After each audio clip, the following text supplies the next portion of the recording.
Olá, professor Maurício Antunes, apresentando 6 questões de direito processual penal. Vamos a elas.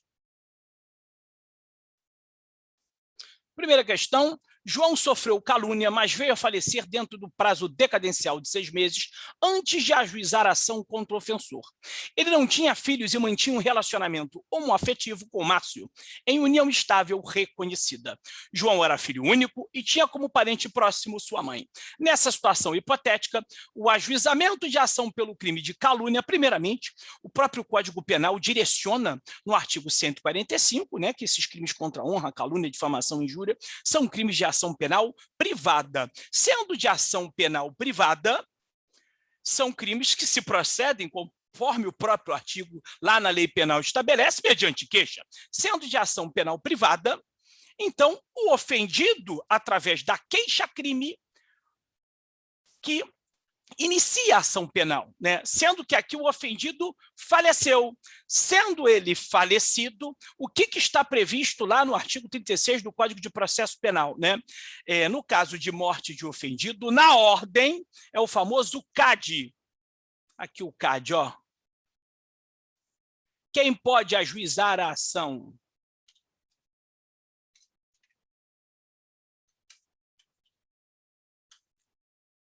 É o CAD, ó.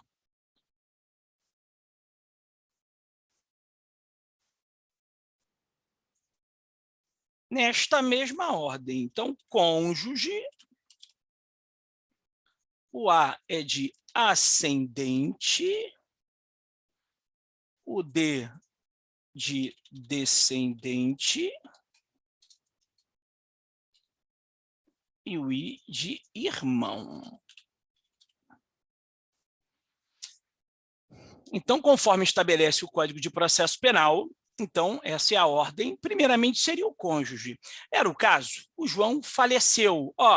Ele tinha um companheiro, o Márcio, união estável reconhecida, então, por equiparação, é equiparado ao cônjuge, evidentemente, esse companheiro de união estável reconhecido. Então, nessa situação hipotética, o ajuizamento de ação pelo crime de calúnia somente pela mãe? Não, somente pela mãe não. Ministério Público, de forma nenhuma, pois o Ministério Público não será o titular de ação penal privada, ele é o titular, ele é o autor da ação penal pública sempre, mas ação penal privada não. Poderá ser realizado por Márcio, perfeitamente. Márcio tem essa possibilidade na forma do 36 do Código de Processo Penal, é o gabarito letra C. Seguindo para a segunda questão, Maria foi vítima de estupro praticado por um desconhecido em um parque. Ao comparecer à delegacia, comunicou formalmente o ocorrido e submeteu-se a exame de corpo de delito que comprovou a violência sexual. Em seguida, foi feito o retrato falado do estuprador. Apesar dos esforços da autoridade policial, o autor do crime somente foi identificado e reconhecido pela vítima 7 meses após a ocorrência do fato. Nessa situação hipotética, concluídas as investigações, o Ministério Público deve, se o crime foi o estupro, nem precisaria, porque no silêncio, como a gente teve revogação, antigamente tinha artigo direcionando para condicionamento da representação, sendo que com a revogação, no silêncio da norma, já seria suficiente para que fosse o crime de ação penal pública incondicionada. Nesse caso, o legislador até colocou expressamente lá no 225, que no caso do estupro, direcionando também para o estupro, no caso do estupro, seria crime de ação penal pública incondicionada. Sendo a ação penal pública incondicionada, tendo aqui presentes as condições, evidente que o gabarito só poderia ser a letra A, oferecer a denúncia. Partindo para a terceira questão.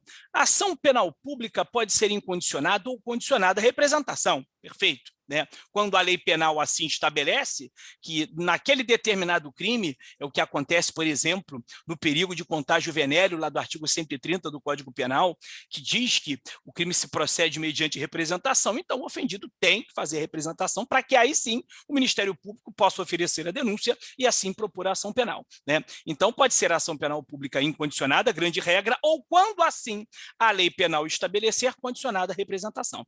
Em relação a esta condicionada representação, diz essa questão, numa prova aplicada no Tribunal de Justiça no Pará, há a exigência de manifestação do ofendido ou de quem tem a qualidade para representá-lo. Perfeito. Acerca da ação penal pública condicionada à representação, assinale a opção correta. Aí vem a letra A. A representação é uma condição de procedibilidade da ação penal e sua ausência impede o Ministério Público de oferecer a denúncia, como eu falei aqui brevemente, né? Se ela é condicionada a essa representação, significa que ela só se procede mediante representação, como o próprio Código Penal, no caso do crime que eu citei, perigo de contágio venéreo, lá do 130, como nos outros crimes em que você tenha esse direcionamento, então ela é condicionada, é uma condição de procedibilidade, perfeito gabarito, é a letra A mesmo. E não poderia também ser a letra B, porque tem um detalhe aqui, ó. Opera-se a decadência da ação penal condicionada à representação, se o direito não foi exercido, prazo de 6 meses, está ok, mas não é a contar da data do fato, e sim do conhecimento do autor do fato, né? A letra C está errada porque a qualquer tempo direito de se retratar, não, né? É antes de oferecida a denúncia. Não é a qualquer tempo. Antes de oferecida a denúncia, cabe retratação. Ação penal privada, cabe retratação. Ação penal pública incondicionada não cabe, condicionada à representação somente antes da denúncia, não é a qualquer tempo. Aliás, a letra E, irretratabilidade da representação inicia com instalação do inquérito. Não. Não tem essa previsão, né? Você vai ter aqui a irretratabilidade antes da denúncia, conforme já explicado, referente à opção C, e a letra D também está equivocada, porque ela não é de interesse privado, é uma ação penal pública. A ação penal privada é de interesse privado. A ação penal pública, apesar de ser condicionada, ela é pública, tanto que o autor é Ministério Público, é de interesse público. Partindo para a questão número 4, numa prova de técnico judiciário, TJ do Paraná, né? A CESP, né? Hoje Sebrasp, aplicou no ano de 2019. A ação penal pública incondicionada, já falei aqui brevemente, é promovida mediante, ora, se ela é a pública incondicionada, evidentemente, petição inicial da ação penal pública, denúncia da ação penal privada, queixa-crime. Então, é óbvio que o gabarito só poderia mesmo ser a letra D, denúncia pelo MP, pelo Ministério Público. Questão número 5, penúltima questão desta bateria de questões, aplicada também no ano de 2019 pela CESP. João, de 19 anos de idade, foi vítima de crime de calúnia praticado por Maria. Ciente da autoria do ato delituoso, João relatou os fatos informalmente ao delegado de polícia e solicitou orientação sobre as providências a serem adotadas. Considerando essa situação hipotética, assinale a opção correta acerca de crime que se apura mediante ação penal privada. Já está a questão informando, né? E é verdade, já tivemos uma outra questão nesse sentido, calúnia, crime de ação penal privada. A própria lei penal diz que se procede mediante queixa, né? Petição inicial, queixa-crime do ofendido ou de quem tem qualidade para representá-lo, né? Então, vamos lá. Vamos ver qual é a correta aqui referente à ação penal privada.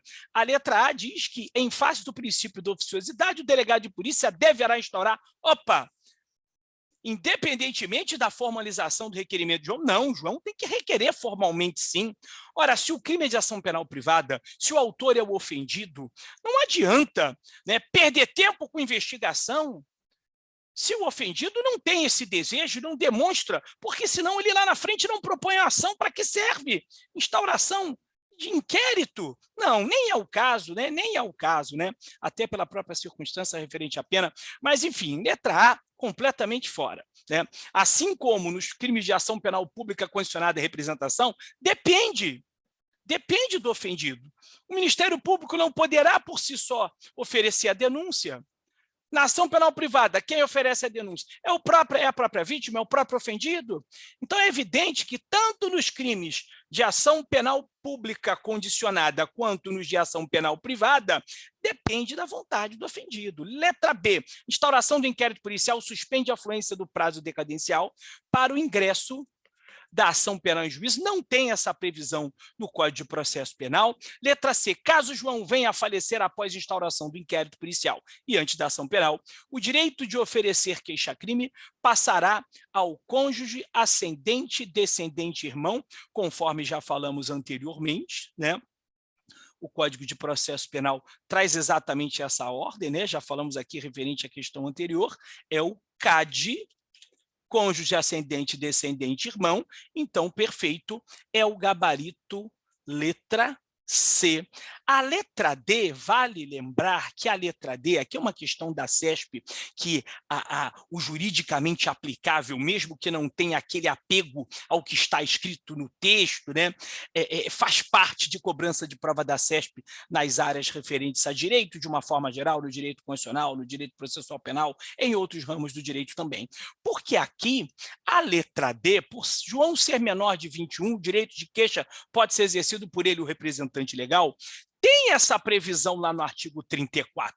Isso está previsto no Código de Processo Penal. Ocorre que isso é inaplicável, porque essa previsão, né, vamos ao espírito da norma, né, a intenção do legislador constituinte. Óbvio que essa possibilidade é porque a maioridade civil antes do Código de 2002, do Código Civil de 2002, era adquirida aos 21 anos de idade. Então, por isso que poderia ter o representante legal para o menor de 21, porque o menor de 21 ainda era menor de idade, né? Então, a gente só passou a ter a maioridade penal equiparada à maioridade civil, com 18 anos, posteriormente ao Código de Processo Penal. Então, mesmo que não tenha tido a modificação no texto, resta inaplicável esta previsão. Então, é óbvio que não houve uma revogação expressa do texto em si, mas pela interpretação e pela intenção do legislador, evidente que restou inaplicável. Por isso, o gabarito letra C. E não vai ser a letra E, porque o Ministério Público não vai propor a ação pela inércia do João na ação penal privada. A gente tem a possibilidade da penal privada subsidiária da pública. Na inércia do MP, o particular, né, o ofendido, propor ação penal privada substitutiva. Agora, ao contrário, não. O titular é de interesse privado, o titular é o ofendido. Finalizando esta bateria, a questão número 6, uma questão aplicada pelo Instituto AOCP, né, que já tem esse apego ao texto, né? A gente, quando vai fazer prova de concurso, tem que ficar ligado nisso aí, né? Tem bancas que têm um apreço muito forte ao que está escrito no texto da norma, da legislação, e às vezes até ignorar a interpretação jurídica de uma forma geral, através de outras fontes e da sua aplicabilidade. Então, prova de concurso tem que saber fazer e de acordo com a banca. Instituto OACP já tem uma tendência conforme está previsto no texto. Aí vem a letra A, a representação, perdão, faltou enunciado, né? O direito de ação penal, o direito público subjetivo de pedir ao Estado juiz a aplicação do direito penal objetivo a um caso concreto. Sobre a ação penal, ou seja, é para marcar o está correto, referente ao tema que eu já disse inicialmente, que é ação penal. A representação é retratável até o recebimento da denúncia pelo juízo. Olha aí a maldade que eu falei. Olha a maldade aí de bancas que gostam de mexer com palavrinha, trocar palavrinha, e aqui realmente modifica, são coisas distintas, né? Não é até o recebimento, e sim até o oferecimento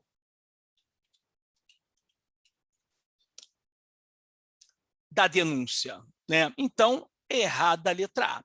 A letra B diz que a ação penal nas contravenções só será iniciada com auto de prisão em flagrante, né? O que diz lá no artigo 26 do Código de Processo Penal? Cuidado com só, apenas, somente.